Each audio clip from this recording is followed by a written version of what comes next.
الحمد لله وكفى والصلاة والسلام على عباده الذين اصطفى أما بعد فأعوذ بالله السميع العليم من الشيطان الرجيم بسم الله الرحمن الرحيم وما أكثر الناس ولو حرصت بمؤمنين وما تفعله عليه من أجر إن هو إلا ذكر للعالمين ثم قال وما يؤمن أكثرهم بالله إلا وهم مشركون ثم قال قل هذه سبيلي أدعو إلى الله على بصيرة أنا ومن اتبعني وسبحان الله وما أنا من المشركين صدق الله مولانا العظيم وبلغنا رسوله النبي الكريم ونحن على ذلك من الشاهدين الشاكرين والحمد لله رب العالمين. دوستان محترم بزرگان علی احترام،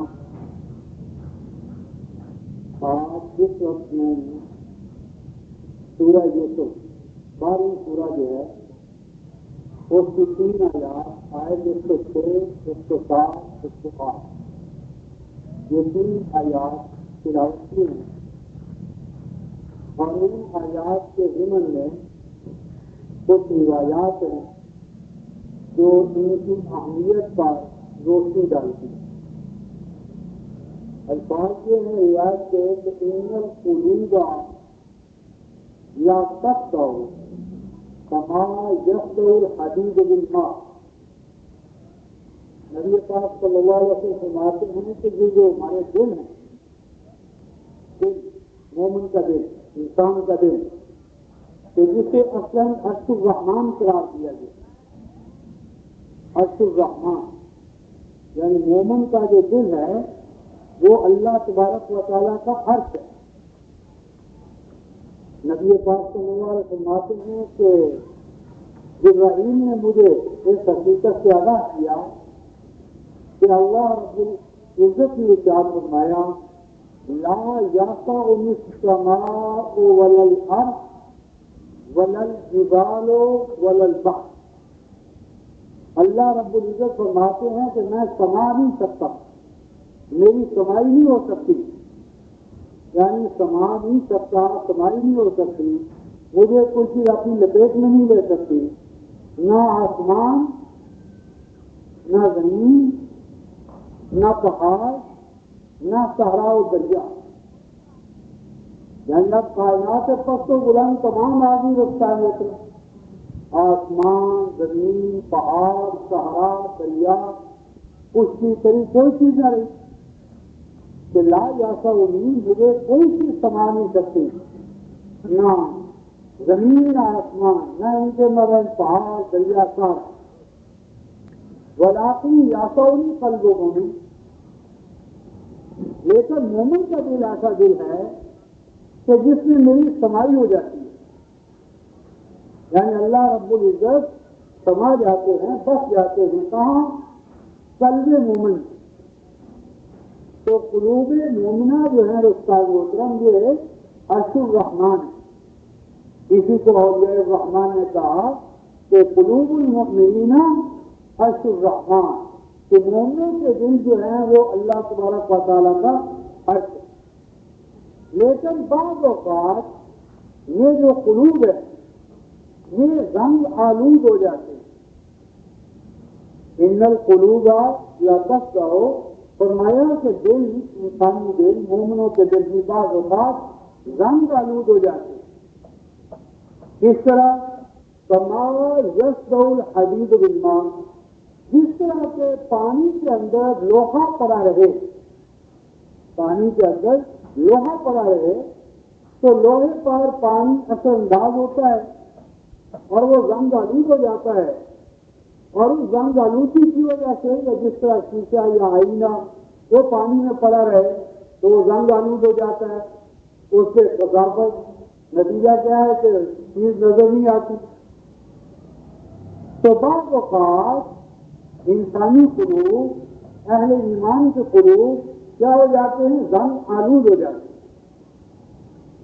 اس زنگ آلودگی کی وجہ سے اللہ تبارک و تعالیٰ کے انوار و تجلیات ان کو انسان دیکھ نہیں پاتا، وہ حواس ختم کر بیٹھتا ہے، حادثہ ختم ہو جاتا ہے۔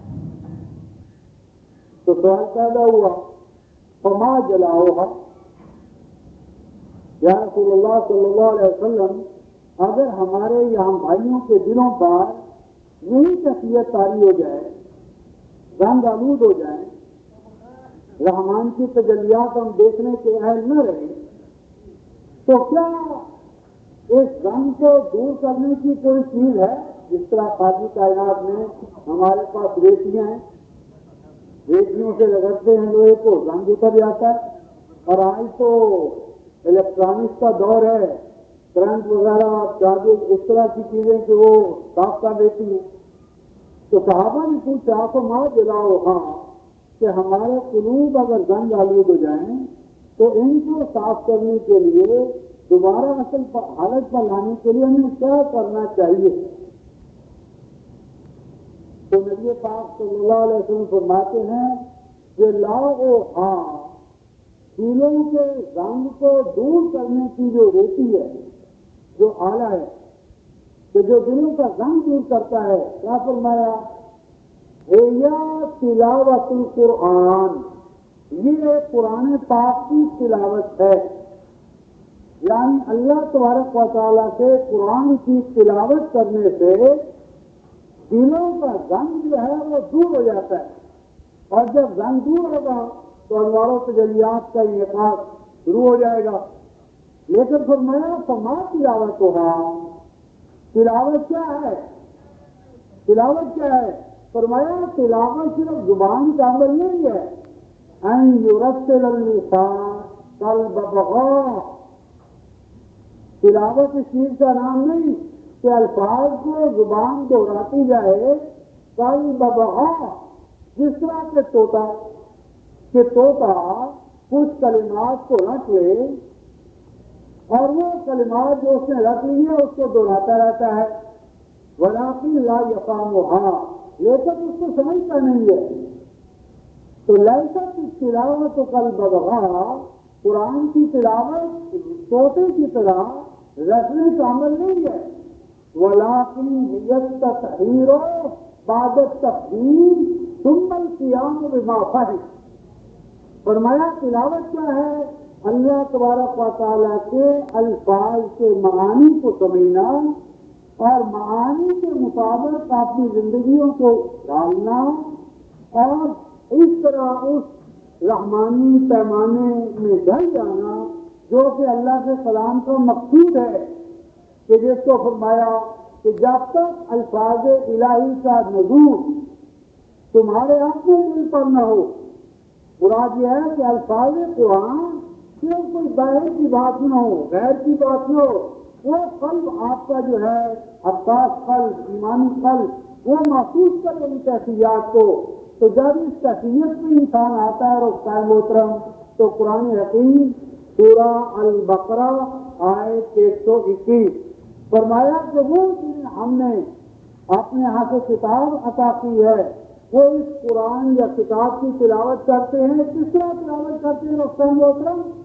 تلاوت کے ساتھ ساتھ حقہ تلاوت، ہاں قرآن کے حق ہونے کا جو شعور و ادراک ہے وہ ان کے قلوب و اذہان میں، اعضاء میں، آثار میں اترتا چلا جاتا ہے، حتیٰ کہ وہ کیفیت پیدا ہو جاتی ہے رفتار محترم، قاری نظر آتا ہے حقیقت میں ہے قرآن، یعنی ایک قرآن الفاظ اور اوراق پر ہے، اور ایک قرآن رفتار محترم میرے اور آپ کے دل دماغ پر لکھا جاتا ہے، جس کو قرآن نے سورہ العنکبوت آیت نمبر 49 بل هو آیات بینات فی صدور الذین اوتوا العلم، فرمایا ایک قرآن کا غلافوں میں ہے اور آپ کا صحیفوں میں الفاظ کی شکل میں، اور ایک قرآن کا اندر رفتہ ہوتا ہے بل هو آیات بینات فی صدور الذین اوتوا العلم، اور دوسرا قرآن ہے قلوب میں،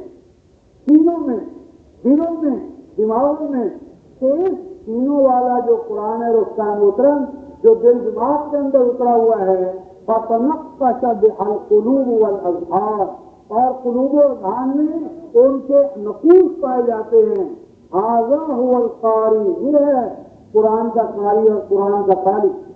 تو میں یہ کر رہا تھا کہ نبی پاک صلی اللہ علیہ وسلم نے ان آیات کے بارے میں ارشاد فرمایا کہ اگر مومن ان آیات کو شعور کے مقام پر، ذمہ داری کے مقام پر، سوچ سمجھ کے مقام پر پڑھے تو اول تو اس کا دل یا دماغ کبھی زنگ آلود نہیں ہوگا، اور اگر کبھی ہو گیا تو وہ زنگ اتر جائے گا۔ ان آیات کی تفہیم سے، تعمیل سے، ان آیات کے ساتھ اپنے آپ کو وابستہ کرنے سے۔ اب ان آیات میں ہے کیا رکھتا ہے محترم؟ سب سے پہلی بات سورہ یوسف آیت 66 کیا فرمایا رکھتا ہے محترم؟ وَمَا يُؤْمِنُ أَكْثَرُهُمْ بِاللَّهِ إِلَّا وَهُمْ مُشْرِكُونَ۔ فرمایا وَمَا يُؤْمِنُ أَكْثَرُهُمْ بِاللَّهِ، نہیں ایمان رکھتے ان میں سے اکثر اللہ پر، یعنی ان کی جو اکثریت اللہ پر ایمان رکھتی ہے وہ ہم مشرکون، وہ اللہ پر ایمان رکھنے کے باوجود مشرک ہیں۔ یعنی ہمارا یہ جو تصور ہے رفتہ محترم کہ جب ہم اللہ کو مانتے ہیں تو ہم مشرک کیسے ہو گئے، یہ بات صحیح نہیں۔ قرآن کا واضح فیصلہ ہے کہ دنیا میں اکثریت ایسے مومنوں کی ہوگی کہ جو اللہ کو بھی مانتے ہیں، وہ خود مشرکون، اور اللہ کو ماننے کے باوجود مشرک ہیں۔ اللہ کو بھی مانتے ہیں اور اس کے باوجود وہ مشرک ہیں۔ اور یہ اللہ کو ماننا روکتا ہے محترم، مشرکین مکہ میں بھی تھا، آج بھی ان میں تھا، روزے بھی کچھ ایام کے رکھتے تھے، چوری ڈکیتی اس سے بچنے کا اخلاقی حاصہ یا شعور ان میں موجود تھا، اور حج پر وہ تلبیہ بھی پڑھتے تھے، اور تلبیہ پڑھتے پڑھتے کہتے تھے اللہم لبیک اللہم لبیک، اے اللہ آپ نے بلایا ہم حاضر ہو گئے، آپ نے بلایا ہم حاضر ہو گئے، اللہم لا شریک لک، اے اللہ آپ کا کوئی شریک نہیں ہے۔ یعنی مشرک ہیں، حج کر رہے ہیں، حج کا تلبیہ پڑھ رہے ہیں، اور تلبیہ کے دوران الگ اعلان کرتے ہیں اللہم لا شریک لک، اے اللہ آپ کا تو کوئی شریک نہیں ہے، لا شریک لک، آپ کا کوئی شریک نہیں ہے، الا سامنے کو ہو وما ملک، ہاں کچھ شخصیات ہیں، کچھ ہستیاں ہیں سامنے کو ہم، جن کو کہ کچھ آپ نے اختیارات آپ نے تفویض کر دیے ہیں، یعنی ڈیلیگیشن آف پاور۔ صرف کیا تھا؟ ڈیلیگیشن آف پاور، کہ اللہ تعالیٰ نے آپ نے کچھ اختیارات لینے کے، دینے کے، کسی کو بچہ دینے کا اختیار دے دیا ہے، کسی کو روزی کا اختیار دے دیا ہے، کوئی اور حوالے سے فریاد رافع دستگیر ہے، تو اللہ تعالیٰ نے اپنے اختیارات ڈسٹریبیوٹ کر دیے ہیں، ڈیلیگیٹ کر دیے ہیں، تفویض کر دیے ہیں۔ کچھ اللہ کے مقرر بندوں کو اللہ نے کیا کر دیا؟ کچھ اختیارات دے دیے ہیں۔ سامنے کو ہم وما ملک، وہ اصل مالک الملک نہیں ہے، ان کے پاس عطائی طور پر، عطیہ کے طور پر ان کو کچھ اختیارات مل گئے ہیں، اور اصل مالک الملک اختیار کا مالک تو اللہ ہی کی ذات۔ یہ تھا رفتہ محترم مشرکین مکہ کا شرک۔ اور اگر آپ اس کے ساتھ سورہ زمر 39ویں سورہ آیت نمبر 2 کا مطالعہ فرمائیں، 39:2 فرمایا جب ان سے تم پوچھتے ہو کہ یہ جن کی تم عبادتیں کرتے ہو، نظریں، نیازیں، حاجت روائی، مشکل کشائی ان کی مانتے ہو، تو ان کا مقام کیا ہے؟ ان کو تم کیا مانتے ہو؟ تو آگے سے یہ جواب ہے رفتہ محترم سورہ زمر 39ویں سورہ آیت نمبر 2، والذین اتخذوا من دونہ، کہ وہ کہ جن کو انہوں نے اختیار کر لیا ہے اللہ سے ورے، اللہ تک پہنچنے کا، یعنی کہتا ہے ہدف تو ہمارا، آئیڈیل تو ہمارا اللہ تک پہنچنا ہے۔ ان کی حیثیت کیا ہے؟ یہ ہیلا ہے، ان کو ہم پکارتے ہیں، بلاتے ہیں، اور ان کا تقرب جو ہے وہ مخلوق کی ذات نہیں ہے، ان کے ساتھ تو ہمارا اس کا ناطہ اس لیے ہے لِيُقَرِّبُونَا إِلَى اللَّهِ زُلْفَىٰ، کہ ان کا نام جپنے سے، ان کا وظیفہ کرنے سے، ان کی نظر یادیں دینے سے مقصود کیا ہے؟ لِيُقَرِّبُونَا إِلَى اللَّهِ زُلْفَىٰ، کہ یہ ہمیں قریب کر دیں اللہ تعالیٰ کے اور زیادہ قریب کرنا۔ یعنی اندازہ کریں کہ جن کو قرآن نے مشرک کافر کہا ہے، وہ تو جو کام بھی کر رہے تھے اللہ کا قرب حاصل کرنے کے لیے کر رہے تھے، کہ ایسا کریں گے تو کیا ہوگا؟ اس کے توسط سے ہمیں اللہ کا اور قرب عطا ہوگا۔ اور اللہ پاک فرماتے ہیں ان اللہ لا یہدی، فرمایا کہ ان سے کہا جو یہ جھوٹے ہیں، کذاب ہیں، مشرک ہیں، مرتاب ہیں، ان سے کہو کہ کیا جس اللہ کے حوالے سے تم دوسروں کو پکار کر اللہ تک اپنی پکار پہنچانا چاہتے ہو، فرمایا الا یعلم، اگر تم براہ راست اس کو پکارو تو کیا وہ تمہاری پکار نہیں سنے گا؟ اگر براہ راست تم اسے پکارو اذا سألک عبادی انی فانی قریب اجیب دعوت الداع اذا دعان فلیستجیبوا لی ولیؤمنوا بی لعلہم یرشدون، جب میرے بندے آپ سے پوچھیں کہ وہ مجھے کہاں سے پکاریں، کیسے پکاریں، کب پکاریں، کن کے توسط سے پکاریں، فرمایا ہمارے حبیب صلی اللہ علیہ وسلم میرے بندوں کو آگاہ کرو کہ مجھے پکارنے کے لیے براہ راست پکارو، میں سمیع ہوں، میں علیم ہوں، میں مختار ہوں، میں وہاب ہوں، براہ راست تم مجھے پکارو۔ اور کیا تم گمان کرتے ہو کہ میں تمہاری پکار کو سنتا نہیں ہوں، یا میں رحم کا حامل نہیں رہا، یا رحم میرا جو ہے وہ نعوذ باللہ ناقص ہے، قاصر ہے، اور دوسروں کے حوالے سے تمہاری آواز آئے گی تو میں سنوں گا؟ تو یہ پہلا مسئلہ ہے رفقائے محترم، یعنی دعا، انابت اور پکار براہ راست۔ اور اس لیے ہم دیکھتے ہیں اللہ تبارک و تعالیٰ نے انبیاء علیہ السلام کو نام بنا ان کی کچھ مشکلات کا قرآن نے ذکر کیا ہے۔ مثلا سیدنا نوح علیہ السلام پر مشکل آئی رفقائے محترم، تو اس مشکل کے دوران سیدنا نوح علیہ السلام نے کس کو پکارا رفقائے محترم، اور کس حوالے سے پکارا؟ حتیٰ کہ سیدنا مسیح علیہ السلام، موسیٰ علیہ السلام، سیدنا ابراہیم، ہر نبی کے حوالے سے قرآن میں یہ ذکر مذکور ہے کہ ان پر جب کرا وقت آیا، مشکلات آئیں، تو کیا کہا؟ سب نے کہا رب اے میرے پروردگار، اے ہمارے مولا، اے ہمارے حاجت روا مشکل کشا، نہیں ہے تیرے سوا کوئی فریاد رس، بس ہماری فریاد رسی، حاجت روائی، مشکل کشائی آپ ہی کی ذات کے ساتھ خاص ہے۔ تو میری عرض یہ کر رہا تھا کہ 200 سورہ آپ کی جو ہے یوسف آیت 106، پہلی چیز فرمائی کہ ایمان تب قبول ہوگا اور عمل تب قبول ہوگا رفتان محترم اگر اس کی اساس و بنیاد توحید پر ہے۔ وحد اللہ فإن التوحید رأس الطاعہ، یعنی فرمایا توحید کو سمجھ ہے میرے بچے، ہے میرے بیٹے۔ حضرت عبد القادر جیلانی فرماتے اپنے بیٹے عبد الوہاب کو، یا بنیا اول ما یجب علیک، اے میرے بیٹے سب سے پہلی بات جو جاننی تیرے اوپر واجب ہے وہ کیا ہے؟ نماز پہلی نہیں، روزہ پہلا نہیں، حج پہلا نہیں، پہلی بات کیا ہے رفتار محترم؟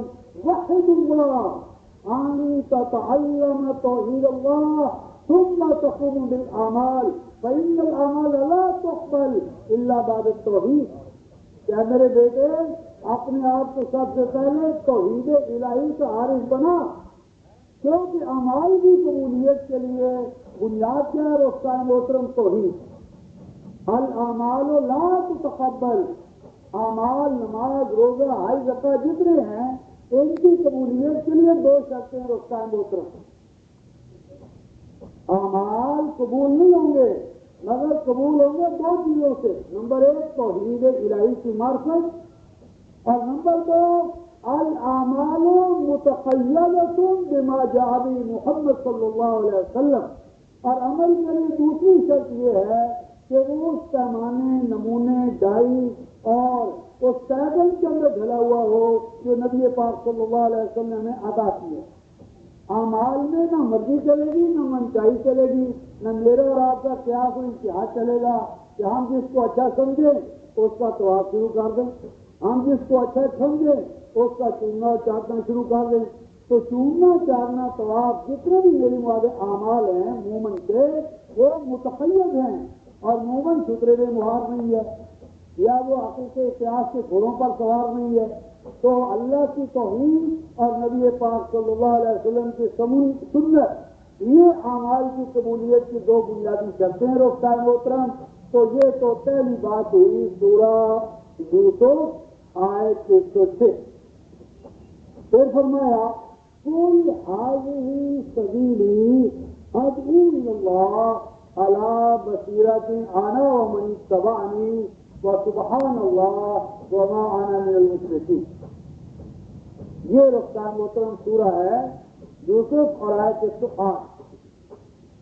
یہ رفتہ محترم نبی پاک صلی اللہ علیہ وسلم کی سنت کیا تھی، طور طریقے کیا تھے، آپ خطبات جمعہ میں کیا کرتے تھے۔ سورہ النمل، سورہ النمل 27ویں سورہ رفتہ محترم اور آیت نمبر 92، 92 آیت۔ قل، اے ہمارے حبیب صلی اللہ علیہ وسلم آپ اعلان فرما دیں، انما امرت، اے لوگوں مجھے تو حکم دیا گیا ہے، مجھے تو حکم دیا گیا ہے۔ کیا مانا؟ یعنی مجھے آرڈر ہوا ہے، میں مامور ہوں، مجھے میری اپائنٹمنٹ ہوئی ہے، مجھے مامور کیا گیا ہے کس بات پر رفتہ محترم؟ 27ویں سورہ 92 آیت، آن اتلو القرآن، کہ اے لوگوں میں تمہیں اللہ کا قرآن سکھاتا رہوں، سمجھاتا رہوں، پڑھاتا رہوں، اس کے حقائق اور معنی سے تمہیں آگاہ کرتا رہوں۔ میرا کام تمہیں اللہ کا قرآن سنانا ہے۔ اور آگے کیا فرمایا؟ فرمایا جو اس قرآن کو سن کر اپنا قبلہ رخ، اپنے آپ کو اللہ کے رخ پر ڈھال لے گا، وہ اللہ تبارک و تعالیٰ تک پہنچ جائے گا۔ اور جو قرآن کو سن لینے کے بعد اندھا بنا رہے گا، اندھا بنا رہے گا، فرمایا فَجَاءَكُمْ بَصَائِرُ مِن رَبِّكُمْ، کہ اللہ تبارک و تعالیٰ نے یہ قرآن روشنیوں کی شکل میں تمہیں عطا فرما دیا۔ فَمَنْ أَبْصَرَ، پس جو کوئی اس قرآن سے اپنے آپ کو روشن کر لے گا، روشن ضمیر، دل، دماغ، اعمال، ہر ایک چیز کو قرآن روشن کرنے کے لیے ہے، تو جس نے اپنے آپ کو روشن کر لیا فَعَلَيْهِ نَفْسِهِ، تو یہ قرآن کی روشنی اس کی ذات کو فائدہ پہنچائے گی، کسی کے بجھانے سے یہ بجھ نہیں جائے گی، کسی کی بد دعا سے قرآن کا نور اس سے چلا نہیں جائے گا۔ وَمَنْ عَمِيَ فَعَلَيْهَا، اور جس نے قرآن کو سن لینے کے بعد اس کے نورانی مسئلوں کو سن لیا، نورانی عقائد کو سن لیا، نورانی اعمال کو سن لیا، اور پھر وہ اندھا بنا رہا، عامیہ اندھا بنا رہا، اپنا اندھا پن اس نے ترک نہ کیا، اندھے عقائد، اندھے اعمال، اندھے طور طریقے اور اندھوں کی طرح بود و باش قائم رکھی۔ آگے یہ الفاظ ہیں استاد محترم سورہ الانعام آیت 104، وَمَا أَنَا عَلَيْكُمْ بِحَفِيظ، وَمَا أَنَا عَلَيْكُمْ بِحَفِيظ، سورہ الانعام آیت 104، کہ اگر اس قرآن کے آ جانے کے بعد اے میری امت تم اندھوں کی طرح اندھا پر نہ چلو گے، نورانی عقائد و اعمال کے اختیار نہ کرو گے، وَمَا أَنَا عَلَيْكُمْ بِحَفِيظ، تو نہیں ہوں میں تمہاری حفاظت کر سکنے والا۔ انما، اس کی سوا کوئی بات نہیں کہ اب تمہارا معاملہ اپنے رب کے حضور میں پیش ہوگا، اپنے رب کے حضور میں پیش ہوگا، تو رب کے حضور میں جب پیشی ہوگی تو پھر رب کا اور تمہارا معاملہ پڑ جائے گا۔ عرض یہ کر رہا تھا رستم محترم کہ پہلے دیش اور اس کے مقاصد سے آگاہ کیا، اور اگلی آیت میں فرمایا قل ھذہ سبیلی، اے ہمارے حبیب صلی اللہ علیہ وسلم آپ بانگ دو علی الاعلان، اپنی امت کو، انسانیت کو آگاہ کر دے، قل اعلان فرما دے۔ کیا اعلان فرما دے رستم محترم؟ ھذہ سبیلی، حاضری کا اشارہ کدھر ہے رستم محترم؟ قرآنی آیات، کہ یہ جو قرآنی آیات ہیں، یہ جو قرآن ہے، یہ جو قرآن کا علم اور عمل ہے، یہ جو قرآن کے انوار و تجلیات ہیں، آگے ہی یہ قرآنی آیات سبیلی، یہ میرا راستہ ہے، یعنی میں قرآنی آیات پر چلتا ہوں۔ قرآنی آیات میرے علم اور عمل کے لیے مرکز و محور ہے، یہ وہ میرا فلائٹ ہے کہ جو مجھے اللہ تبارک و تعالیٰ نے عطا کیا ہے۔ قل ھذہ سبیلی، یہ قرآن وہ راستہ ہے جس پر کہ میں چل رہا ہوں اور تم سے چلنے کا تقاضا کرتا ہوں۔ قل ھذہ سبیلی، آگے کیا فرمایا رستم محترم؟ ادعو الی اللہ، کہ میں اس قرآن سے، اس کی آیات سے تمہیں کس طرح بلاتا ہوں رستم محترم؟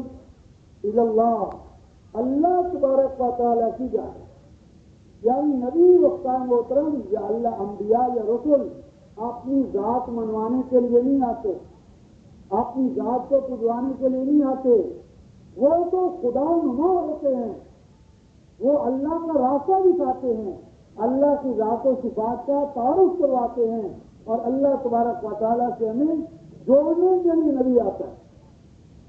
نبی پاک صلی اللہ علیہ وسلم کا جب انتقال ہوا، وصال ہوا، تو کیا کیفیت تھی رستم محترم؟ ایک عجیب عالم تھا، محبوب رب العالمین کی جدائی ہر صحابی کے لیے ایک عجیب یعنی المیہ تھا، اور ایسے میں سیدنا ابوبکر صدیق رضی اللہ تعالیٰ عنہ تشریف لائے، اور آپ نے سورہ آل عمران آیت 144 کا مطالعہ اعلان فرمایا ما محمد الا رسول قد خلت من قبلہ الرسل افإن مات أو قتل انقلبتم على أعقابكم ومن ينقلب على عقبيه فلن يضر الله شيئا وسيجزي الله الشاكرين۔